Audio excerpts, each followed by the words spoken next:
हे दोस्तों, कैसे हैं आप? उम्मीद करता हूँ भाई आप स्वस्थ होंगे, सुरक्षित होंगे। दोस्तों, आज मैं आपको बताऊंगा एक ऐसे शहर के बारे में जो कभी रुकता नहीं है और कभी थमता भी नहीं है। कुछ ऐसा आकर्षण है इस शहर में जो एक बार यहाँ पर चला जाता है वो कभी भी इस शहर से वापस आने का नाम नहीं लेता है। भाई इसीलिए तो इसको माया नगरी के नाम से जाना जाता है। हम बात कर रहे हैं यहाँ पर भारत की आर्थिक राजधानी कहे जाने वाले मुंबई शहर की। एक ऐसा शहर जहाँ पर जाकर कुछ बनना बहुत से लोगों का सपना होता है। तो दोस्तों, आज की इस वीडियो में हम आपको मुंबई से जुड़े हुए कुछ ऐसे ही रोचक तथ्यों के बारे में जानकारी देने वाले हैं जो शायद आपने आज से पहले कहीं नहीं सुने होंगे। और साथ ही आपको ये भी बताएंगे कि कैसे वहाँ पर अगर कोई लड़की वहाँ की फिल्म इंडस्ट्री में एक्ट्रेस बनना चाहती है तो उससे कैसे गंदे गंदे और भद्दे कामों को करवा कर उसकी कई चीजों को बड़ी ही गहराई से चेक किया जाता है, जिसके बाद ही उसे किसी फिल्म में रोल दिया जाता है। तो दोस्तों, आपसे रिक्वेस्ट है कि इस वीडियो को एंड तक देखें। चलिए शुरू करते हैं ये आज की वीडियो। सबसे पहले हम आपको बता दें दोस्तों, मुंबई का इतिहास पौराणिक काल से जुड़ा हुआ है। सबसे पहले इसका नाम बॉम्बे पड़ा। सब लोगों ने इसे बॉम्बे तो बोला, लेकिन मराठी लोगों ने इसे बम्बई बोला। लेकिन बाद में 1995 में उस समय की शिवसेना की सरकार ने इसका नाम बदलकर आधिकारिक रूप से मुंबई घोषित कर दिया। और आपको बता दें कि मुंबई शब्द का उद्गम मुंबा देवी से हुआ है। कोल जनजाति की कुल देवी का नाम मुंबा देवी था और जिस बस्ती में वो लोग रहते थे उस बस्ती को उस समय मुंबई कहते थे। इसका नाम हिंदू देवी दुर्गा के रूप माने जाने वाली मुंबा देवी के नाम पे पड़ा था, जिनकी मुंबई के लोगों में मान्यता अभी तक है।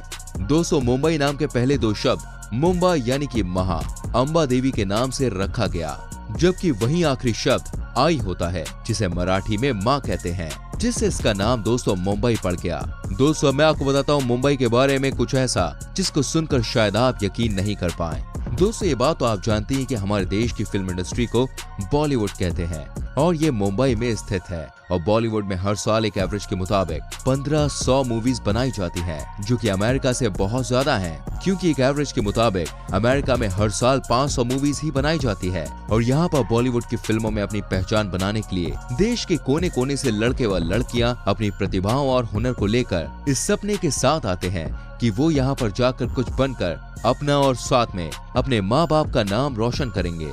लेकिन दोस्तों, आप लोगों की जानकारी के लिए बता दूं, बॉलीवुड में आपका हुनर किसी काम का नहीं है, क्योंकि बॉलीवुड इंडस्ट्री में केवल जी हजूरी और नेपोटिज्म ही चलता है।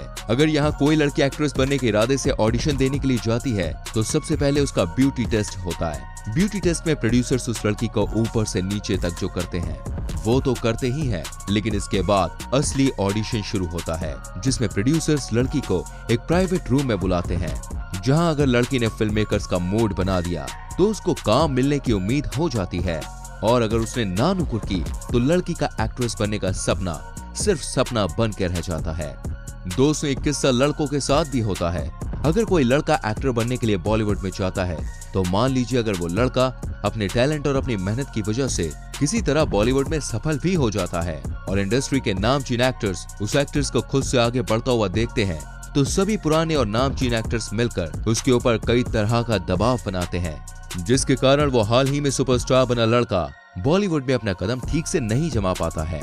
वैसे दोस्तों, ये फिल्म इंडस्ट्री बाहर से देखने में जितनी खूबसूरत है और जितनी सीधी सज्जन लगती है, अंदर से ये उतनी ही खतरनाक है, क्योंकि पर्दे पर जिस हीरो को हम अच्छे से काम करता हुआ देखते हैं वो अच्छा काम सिर्फ फिल्मी पर्दे तक ही सीमित होता है। पर्दे के बाहर असल में उस हीरो से बड़ा विलन कोई नहीं होता। दोस्तों, अब हम आपको लेकर चलते हैं मुंबई के ऐसे क्षेत्र में जहाँ पर पूरे एशिया की सबसे बड़ी झुग्गी झोपड़ियां बनी हुई है। दरअसल मुंबई में मौजूद इस क्षेत्र का नाम धारावी है और हैरानी की बात तो यह है कि यह मात्र 2 स्क्वायर किलोमीटर के क्षेत्र में फैला हुआ है। और प्राप्त हुई एक जानकारी के अनुसार साल 1986 में इस क्षेत्र में 5,30,225 लोगों की जनसंख्या थी और आज के समय में यहाँ की सटीक जनसंख्या का अनुमान लगाना बेहद ही मुश्किल है।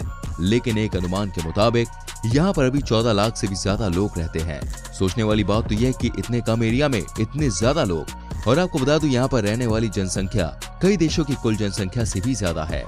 दोस्तों, अगर आज के समय में हमको अगर ज्यादा दूरी को कम समय में कवर करना होता है तो हम एरोप्लेन की यात्रा करना पसंद करते हैं, क्योंकि एरोप्लेन से यात्रा करने में समय भी बचता है और ये सुविधाजनक भी होता है। लेकिन दोस्तों, क्या आपको पता है, भारत की पहली हवाई सेवा को मुंबई के जुहू एयरपोर्ट से शुरू किया गया था। साल 1928 में ही भारत से पहले एयरपोर्ट के रूप में जुहू एयरपोर्ट की स्थापना की गई थी और जुहू एयरपोर्ट ने सेकेंड वर्ल्ड वॉर के दौरान काफी अहम भूमिका निभाई थी। दोस्तों ये तो बात रही भारत के पहले एयरपोर्ट के बारे में, लेकिन आपको बता दूं भारत का सबसे पहला 5 स्टार होटल भी मुंबई में ही स्थित है। ये होटल ताज के नाम से मशहूर है। इस होटल का निर्माण जमशेदजी टाटा ने करवाया था और सबसे पहली बार ये 16 दिसंबर 1903 को खोला गया था। 560 आलीशान रूम वाला ये होटल आज टाटा ग्रुप की ही देन है और यह आलीशान होटल भारत का प्रवेश द्वार कहे जाने वाले गेटवे ऑफ इंडिया के सामने बना हुआ है। 200 गेटवे ऑफ इंडिया का निर्माण साल 1924 तक समाप्त हो चुका था, जिसे उस समय के ब्रिटिश राजा सम्राट जॉर्ज पंचम द्वारा महारानी मैरी के प्रथम आगमन की याद में बनाया गया था। और दोस्तों इत्तेफाक की बात तो ये है कि 1947 में देश की आजादी के बाद ब्रिटिश लोगों का आखिरी जहाज भी गेटवे ऑफ इंडिया से ही गया था। दोस्तों इसी के साथ हम आपको ये भी बता दें कि दुनिया का सबसे महंगा घर भी इसी शहर में स्थित है, जो कि भारत के जाने माने उद्योगपति और रिलायंस ग्रुप के मालिक मुकेश अंबानी का है। दोस्तों वैसे तो भारतीय रेलवे नेटवर्क बहुत बड़ा है और भारत में ट्रेन का इतिहास 168 साल से भी ज्यादा पुराना है। लेकिन क्या आप जानते हैं दोस्तों, भारत में सबसे पहली ट्रेन मुंबई में ही चलाई गई थी। भारत में सबसे पहली ट्रेन 16 अप्रैल 1853 को मुंबई से ठाणे के बीच 34 किलोमीटर के मार्ग पर चलाई गई थी। 200 बार ट्रेन की हो ही गई है तो हम आपको बता दें मुंबई रेल की एक और खास बात, जो कि सिर्फ मुंबई ही नहीं बल्कि पूरे भारत के लिए गर्व की बात है। 200 मुंबई में स्थित छत्रपति शिवाजी महाराज टर्मिनस दुनिया का दूसरा बड़ा रेलवे स्टेशन है। 200 अब हम आपको बताते हैं भारत की पहली बस सेवा के बारे में। भारत की सबसे पहली बस सेवा की शुरुआत भी मुंबई में ही 15 जुलाई 1926 को हुई थी। सबसे पहली बस अफगान चर्च से क्राफ्ट रोड मार्केट तक चली थी। इस बस यात्रा में पहली बार लोगों ने बस सर्विस का अनुभव किया था। 200 बांद्रा वर्ली समुद्री सेतु, जिसको राजीव गांधी सागर सेतु भी कहा जाता है, जिसकी लंबाई 5.5 किलोमीटर की है और इसको एक अजूबे के तौर पे भी माना जाता है, क्योंकि इसे बनाने में 90,000 टन सीमेंट का इस्तेमाल किया गया था और इसे बनाने में जिन इस्पात के तारों का यूज किया गया है उन्हें खास तौर पर चीन से मंगवाया गया था, जिसकी लंबाई पृथ्वी की चौड़ाई के बराबर थी। 200 मुंबई में एक हैरान कर देने वाली संरचना आज भी मौजूद है, जिसे गिलबर्ट हिल के नाम से जाना जाता है। ये एक विशालकाय पत्थर का टुकड़ा है। वैज्ञानिकों के अनुसार इसका निर्माण आज से लगभग 650 साल पहले लावा से हुआ था और ये 20 फीट ऊंचा भी है। 200 वैसे तो मुंबई आस्था का केंद्र है, क्योंकि वहाँ पर आपको अलग अलग धर्म और समुदाय के लोग मिल जाएंगे। लेकिन दोस्तों यहाँ पर गणेश चतुर्थी का खासा महत्व है। ये कार्यक्रम 10 दिनों तक चलता है और इसमें हर धर्म के लोग गणेश जी को अपने घरों में स्थापित करते हैं। लेकिन मुंबई में सबसे ज्यादा महत्व लाल बाग के राजा का है। लाल बागचा राजा सार्वजनिक गणेश उत्सव मंडल की स्थापना वर्ष 1934 में चिंच पोकली के कोलियों के द्वारा हुई थी और तब से बराबर हर साल लाल बागचा राजा की खूब धूमधाम के साथ स्थापना की जाती है।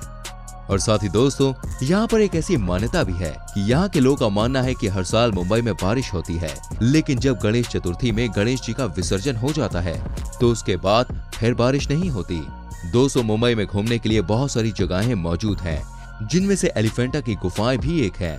एलिफेंटा की गुफाओं को सन 1987 में यूनेस्को ने वैश्विक धरोहर घोषित कर दिया था। यह आकर्षित और दर्शनीय एलिफेंटा की गुफाएं मध्ययुगीन वास्तुकला का एक शानदार नमूना है। ये गुफाएं भगवान शंकर को समर्पित है। तो दोस्तों ये है आमची मुंबई के बारे में कुछ इंटरेस्टिंग फैक्ट्स। आई होप आपको ये वीडियो पसंद आई होगी। इस वीडियो को लाइक करें और अपने दोस्तों के संग शेयर करें। चैनल को सब्सक्राइब करके बेल आइकन जरूर प्रेस करें ताकि आपसे हमारी आने वाली वीडियोस बिल्कुल भी मिस ना हो। मिलते हैं आपसे अगली वीडियो में। Till then bye bye, take care.